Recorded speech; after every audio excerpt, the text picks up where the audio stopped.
While you're riding in your car, or maybe even relaxing at home listening to this episode, if I were to ask you to give a fair assessment on a scale from 1 to 10, 10 being the highest, of where you will rank your self-esteem or self-motivation or self-worthiness at, where would you rank it at on the scale from 1 to 10? Wherever you rank yourself at on the scale is the foundation and a crucial element of how you're able to navigate through relationships, especially during the times when troubling times arise. If you rank lowly on the scale, then you'll be more susceptible to the deception, to the games, the mind games, to the manipulation, etc., that either a man or a woman will subject you to. If you rank higher on the scale, you'll still go through the emotions and feelings. You're a human being, but you'll be able to roll with the punches and even throw them back more effectively if your self-worth and self-value of yourself is much higher compared to how you would be if you were on the lower end of the scale. And even if you're on the lower end of the scale, all hope is not lost. We just have to identify what is it that it would take to make your self-esteem grow. But first of all, what is it that's causing you to have low self-esteem and feeling as though you're not worthy of certain things that you really are worthy of? This is where the self-help and self-work needs to come into place. You need to work on yourself individually, and all of this should be the foundation prior to getting involved in a relationship, because it plays a crucial part, and you'll see why by the end of this episode. While being in a relationship, and most of you are already fully aware of this, way too many games are played, to be honest.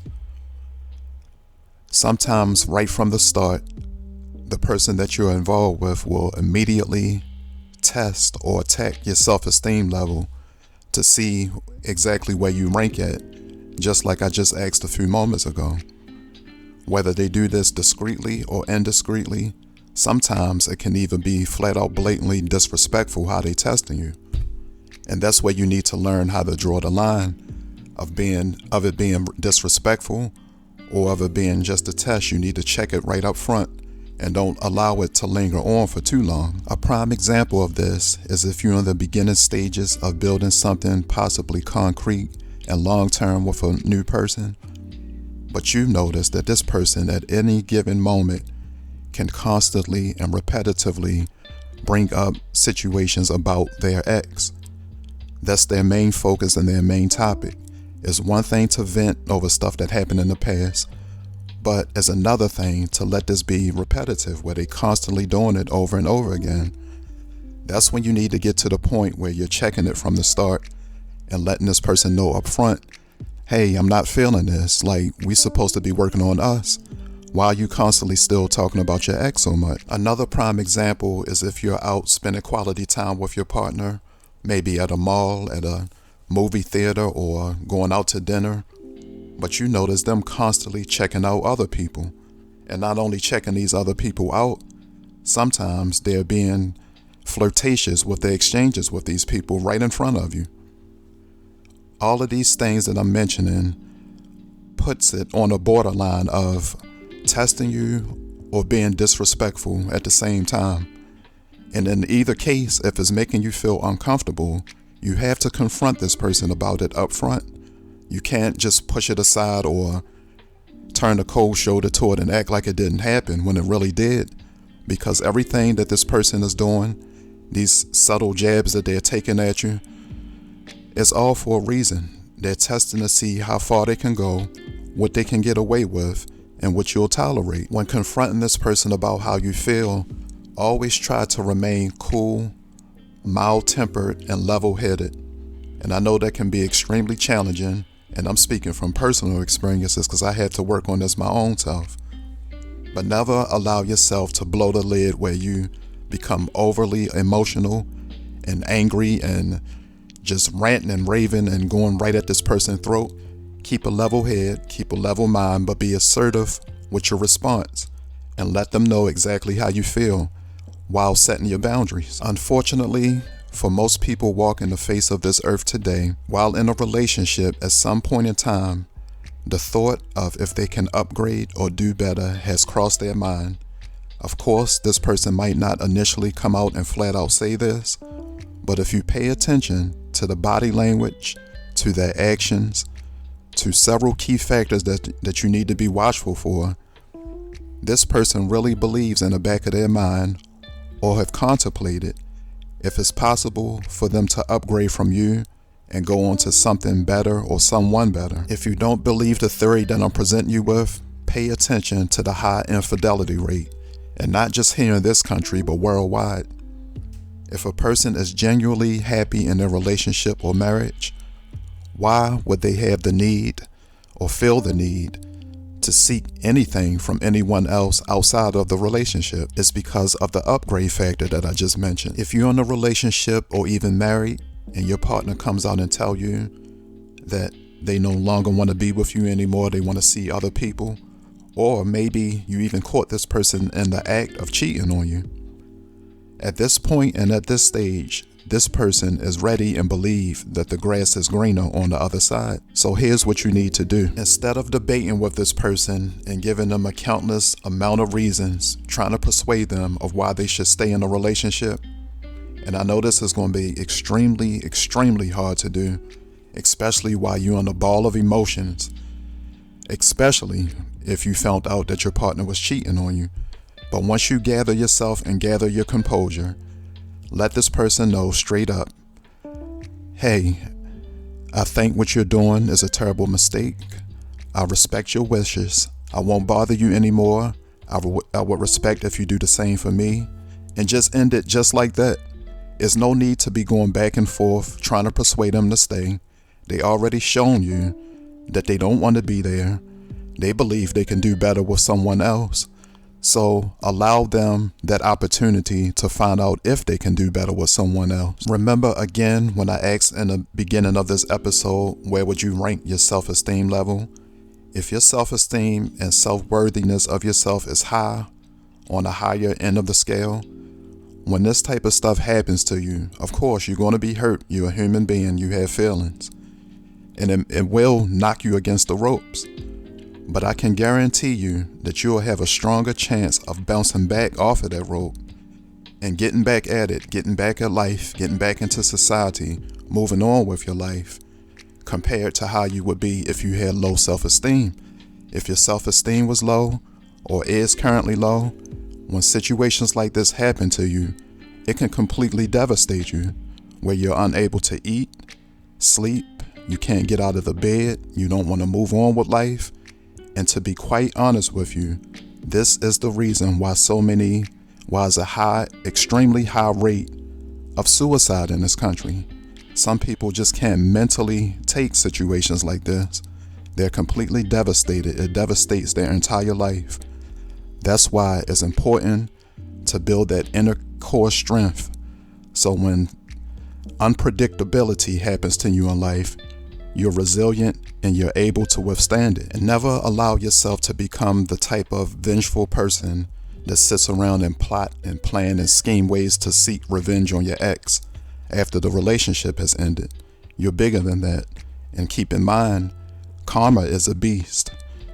When karma decides to come back around to collect, and she will, I can't give you the time frame because no one knows when this happened. It could happen at any given moment. But when karma comes to collect, she don't want to hear no excuses whatsoever of why she can't get paid. She will collect on your behalf. That's why you don't have to do anything at all. That's my advice to you. When the relationship ends, if you found out your partner was cheating on you, they tell you they no longer want to be with you, respect their wishes and give them exactly what they're asking for. Initially, things may appear to even be working out between your ex and the new person that they're involved with. They might portray and put on the front to be as happy as they've ever been before.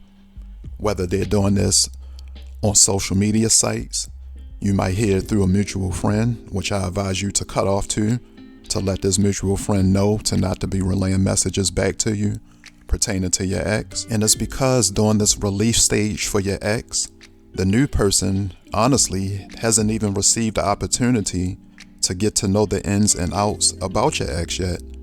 This is still fresh and still the beginning stages. So in some cases, not all, things will appear to be working out for the better in the beginning stages. This is when karma is sitting back waiting too. She's waiting on her perfect opportunity. She hasn't forgotten that she has a debt to collect, but it's a buildup that has to happen. And the buildup that I'm referring to consists of your ex becoming emotionally invested in the new person. And I know this is one of the last things that you will want to hear, but this is how the buildup works.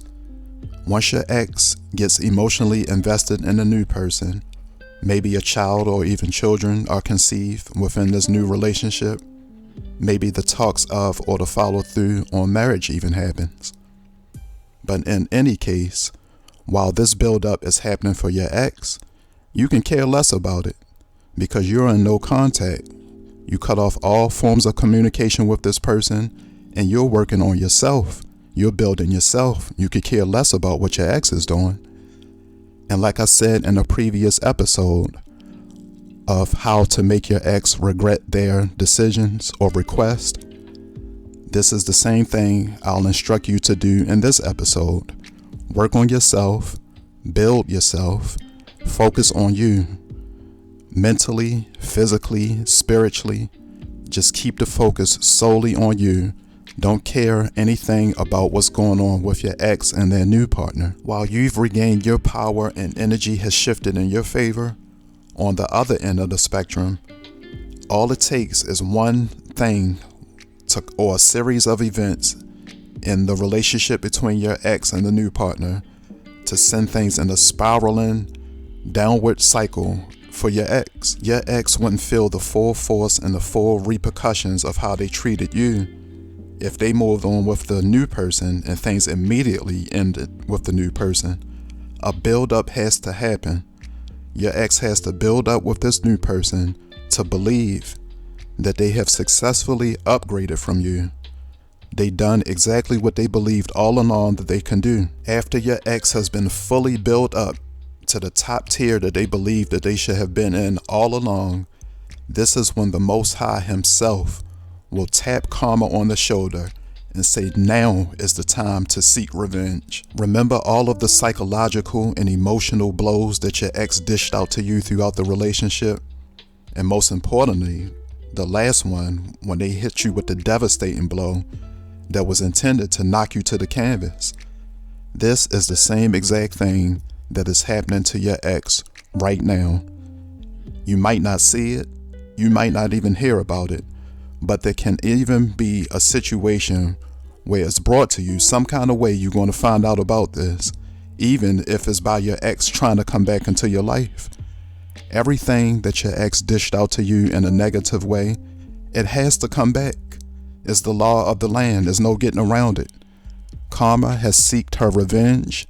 She's delivered. She's collected on your behalf. And all you have to do now is just continue to move on with your life. Don't allow this person to come back into your life because they believe deep down inside, honestly, that they can do way better than you, and karma has showed them the complete opposite. This is why it's extremely important to be on the up and up with people. If you're not feeling the dynamic between you and your partner, then sit them down, have that one-on-one adult conversation, and cordially, respectfully let them know that the chemistry is off.